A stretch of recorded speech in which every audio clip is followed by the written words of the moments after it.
السلام عليكم ورحمة الله وبركاته. ازيكم عاملين ايه؟ يا رب تكونوا بخير وفي احسن حال.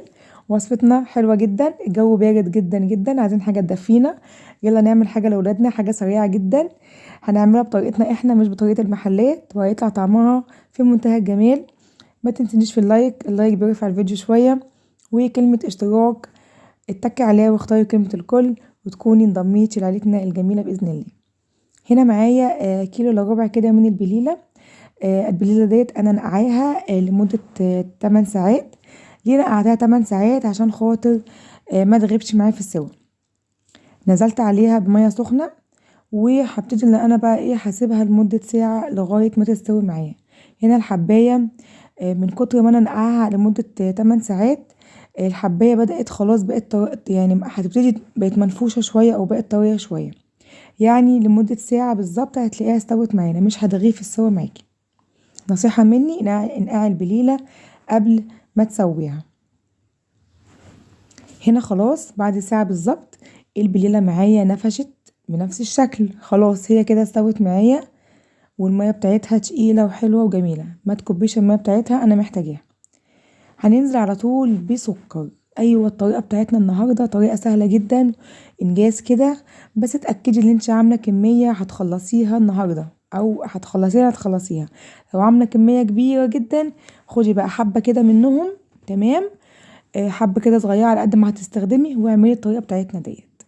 نزلنا بمجين من السكر، ونزلت بكيلو وربع من اللبن. انا كان عندي ربع كده، ونزلت بكيلو من اللبن. اعذروني بقى من التصوير، انا بصور بايد وبشتغل بايد، فالتصوير معايا ايه مش مظبوط كويس. تمام تمام. نزلت بكيلو وربع من اللبن. حلو قوي الكلام لغايه كده. البليله معايا بحبها تبقى البليلايه كده ايه منقوعه في السكر، فسيبوها تغلي كتير لغايه ما السكر معانا يدوب فيها. بعد كده نزلنا بجوزة الهند.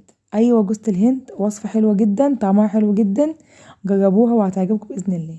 ما عندكيش مج الكميه كتير شايفاها، حطي نص مج كده، حطي 4 5 معالق. يعني بصي حطي جوزة الهند طعمها حلو جدا جدا. حطينا سكر وحطينا لبن وحطينا جوزة الهند.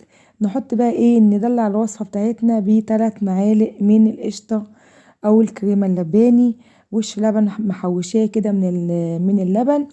حطيه بيدي طعم حلو جدا، بيعلي التست بتاع البليلة قوي قوي. بعد كده بقى ايه اخر حاجة معانا الفانيليا. كيسين كده من الفانيليا، 3 اكياس من الفانيليا براحتك. خلاص البليلة عندي بقى هسيبها لمدة يعني ربع ساعة تاني، تلت ساعة تاني، تقعد تغلي كده مع السكر بتاعنا. عشان انا بحب البليلاية كده تبقى مسكرة شوية معايا، تبقى جوزة الهند طالعة مسكرة معايا شوية. طبعا دقت بقى لقيت ايه، حطيت سكر تاني غير المجين التانيين. وبس كده البليلة سهلة جدا جدا. سيبيها تغلي شوية هتلاقيها تقلت معانا، وهتطلع معانا بنفس الشكل كده. بصوا المية تقلت معانا من غير نشا ومن غير اي حاجة خالص. المية بتاعتها جميلة جدا، او اللبن بتاعها مع مية البليلة، سكر والنشا. يعني بصوا في منتهى الجميل.